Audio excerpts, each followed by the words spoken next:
Hi guys, and welcome to the channel. In today's video we're going to be looking at all the work we've done over the last 4 days, and let me tell you, it was quite the struggle.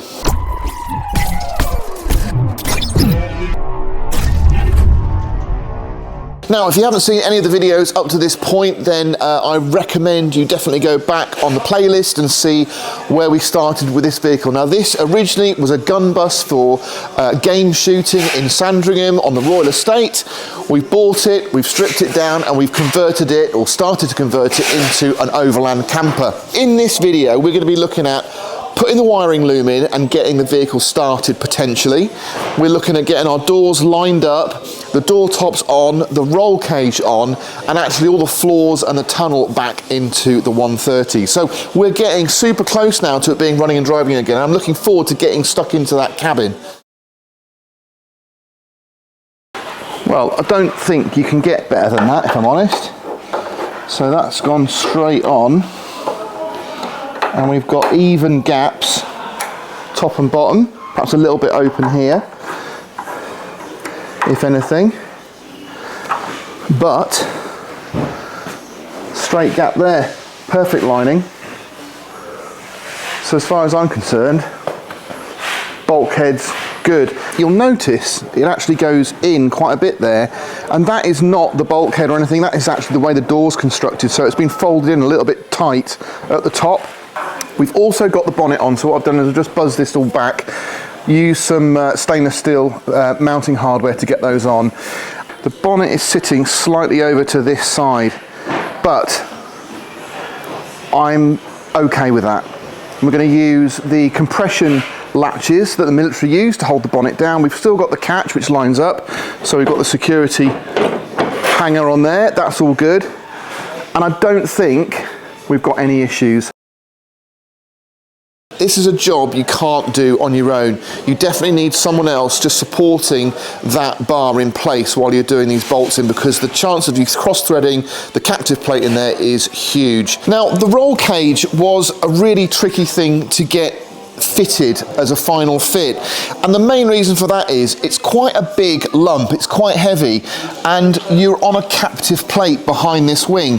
So these bolts, very precarious, they can be cross-threaded really easily, so you need to make sure that everything's lined up. The way I did it in the end was do the top two, because they seem to be the most likely to go in easily. So once I got the top two bolts done up on here, these tended to follow suit.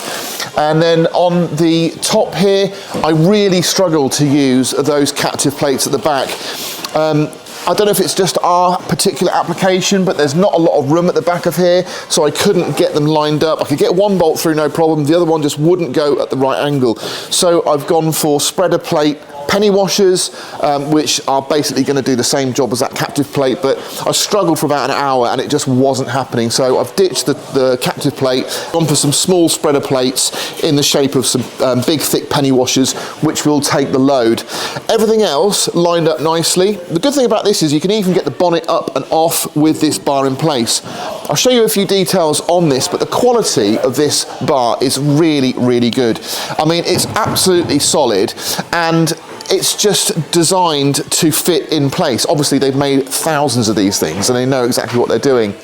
We had a slight issue with the frame being a little bit twisted, which could be the wings, it could be fabrication, it could be the vehicle, but you're always going to have that. You're going to be chasing your tail if you're constantly looking at why or how it's not fitting or it's not lining up correctly, because I can guarantee if these wings and this bulkhead were absolutely perfect, something else would be out further back on the vehicle. So you actually get all these brackets on the top here, look, that you can put spotlights on, and what we're probably going to do is actually use those to raise it up slightly so we can have a roof rack on and over the cab. That was the whole reason I wanted to do this. Now, Safety Devices do some accessory clamps that go on here, or we could fabricate our own, and that's going to allow us to actually put a roof rack on the top there over the cab, which is going to give us more storage, and that was always the idea behind it. And if I want to fit some lights, we've also got the opportunity to do that. But I think it frames everything up nicely and it just looks great. Now I've got the doors fitted, it's time to fit the door tops. So I've got myself some new rubber. So I always put a rubber seal between the door capping here and the actual door top.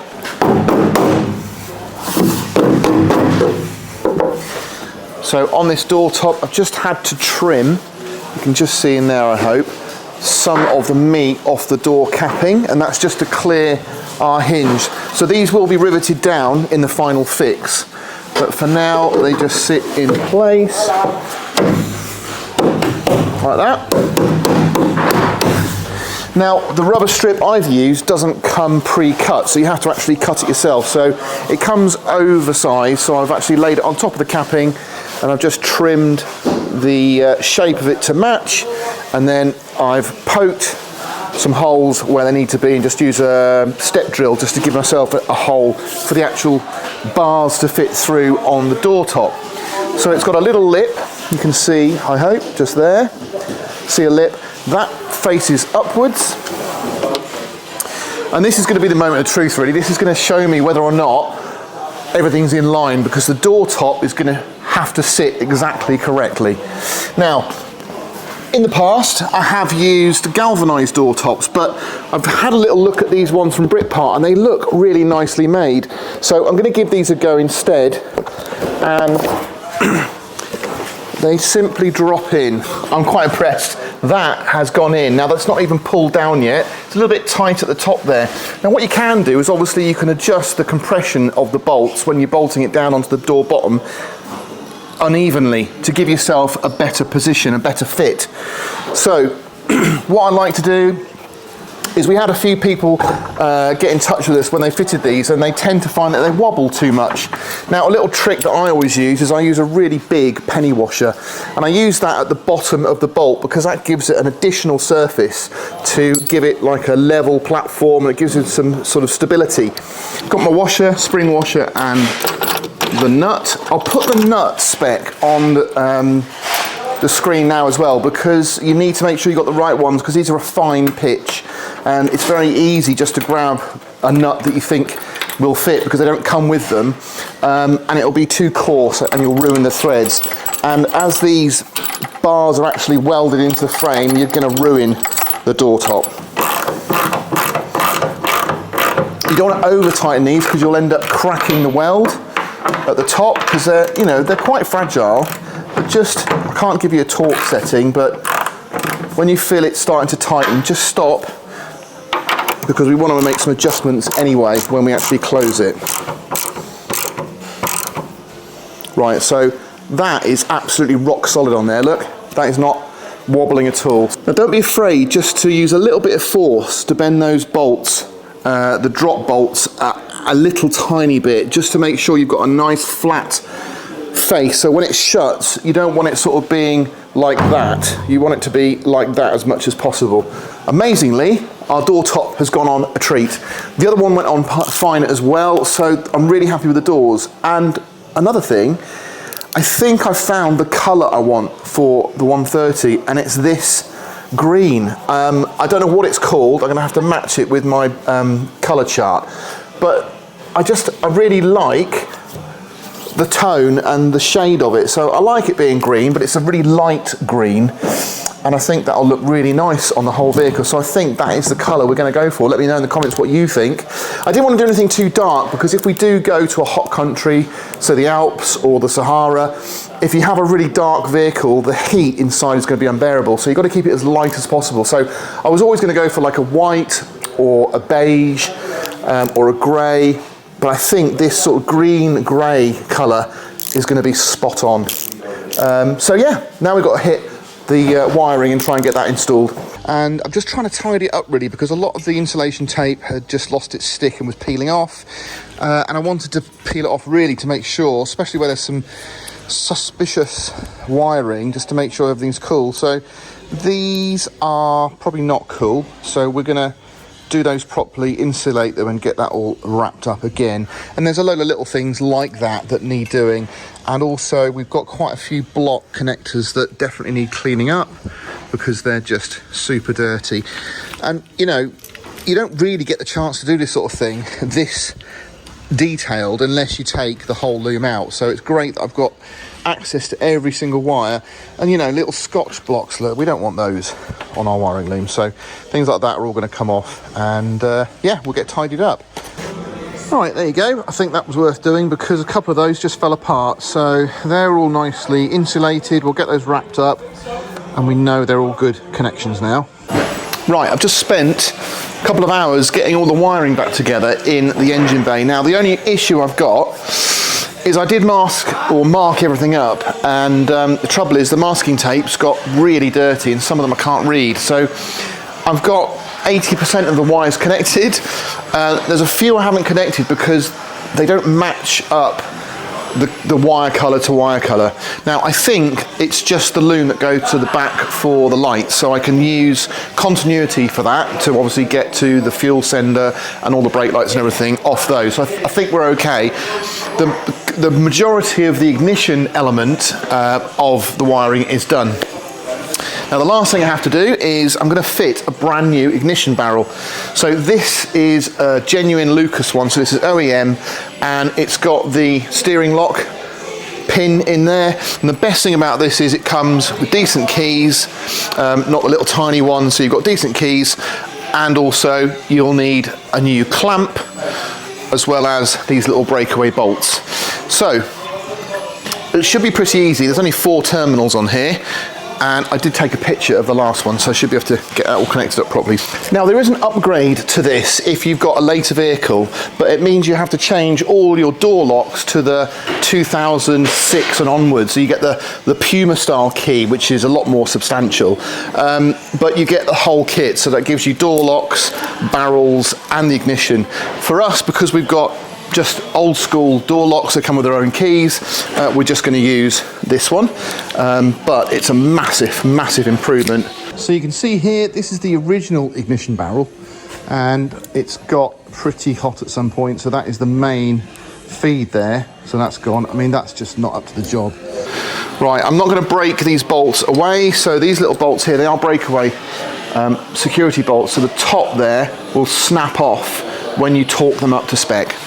Right, we're going to go for a potential start. Now, I've checked a diagram for the ignition barrel, so I've got that right, I think.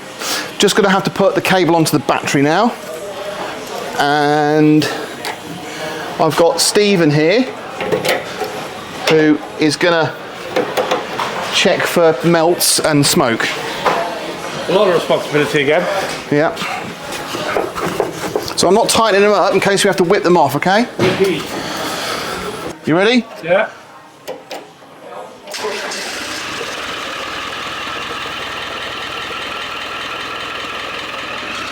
I'm just saying. Right, any smoking? Ow.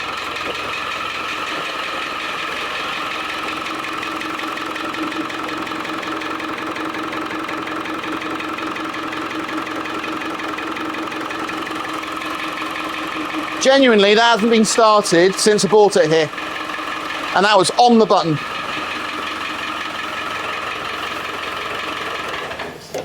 Well, it turns off as well, even better. So I did replace the glow plug relay, which was expensive, but the old one was absolutely knackered, which is why it was struggling to start. As you heard there, it starts up first time, no problem. So really in a good position now. I mean, obviously I haven't tried any of the ancillaries, which I've rewired. So I'm going to get those mounted onto the bulkhead and then start putting some wires through the wings. There we go.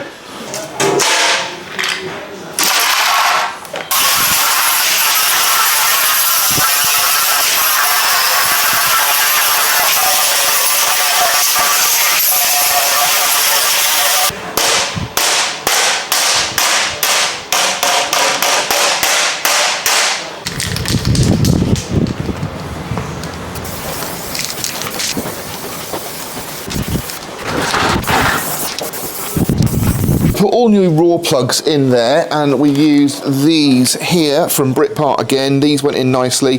They're just soft enough to actually get tapped in, so that I'd recommend using those. But they fitted a treat, and we fitted some new screws along there.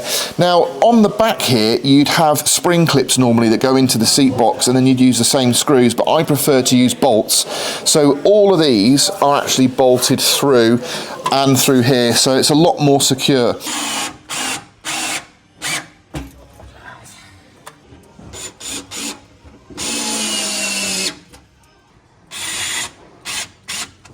So I didn't want to fit this again because it was just, most of it was missing and it wasn't in great shape. So with this removed, we put the new one in, as you can see there.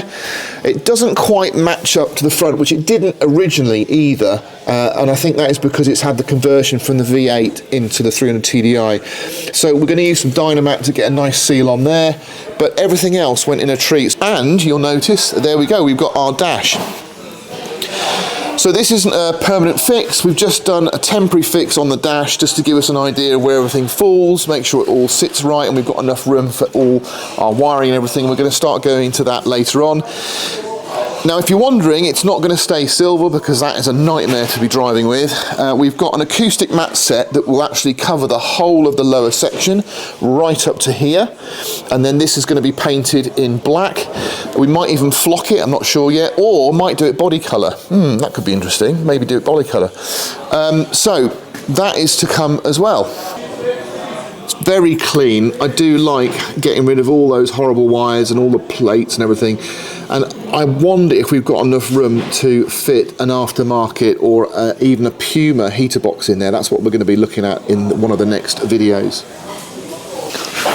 So that's it for today's video. I know there was a lot in there that wasn't covered, but it's basically because I've already done loads of videos on how to fit doors, how to fit hinges. So if you want to know any of those things, just have a look at the channel and you can just scroll through some of the other builds and see they're very obvious which ones we've done new doors on, which ones we've done door tops, etc.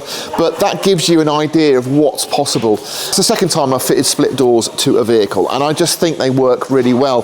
They're really inexpensive, they're easy to fit, and you just get loads more sort of movement to get everything lined up nicely. But I think one of the things that a lot of people do is they forget to put that capping piece between the door bottom and the door top, and without that you're really going to see a lot of wobble on the door. So if you're doing that yourself, make sure you get those cappings because they make the structural rigidity of that door bottom so much better that you won't get any flex. And again, don't be worried about just slightly bending those door tops to get them to line up. You don't want to be hanging off them, but there's about a 3 or 4 mil movement on there that will help you get a perfect shut line on your doors. Now, all the boards are on order. They're going to be about another 3 weeks before we get those in, but I'm really excited to see those. And I'm going to have to come up with a couple of ideas for how we're going to get some insulation on the floor in this vehicle. We've got insulation on the walls and on the ceiling, so that's not a problem, but the floor is a separate issue.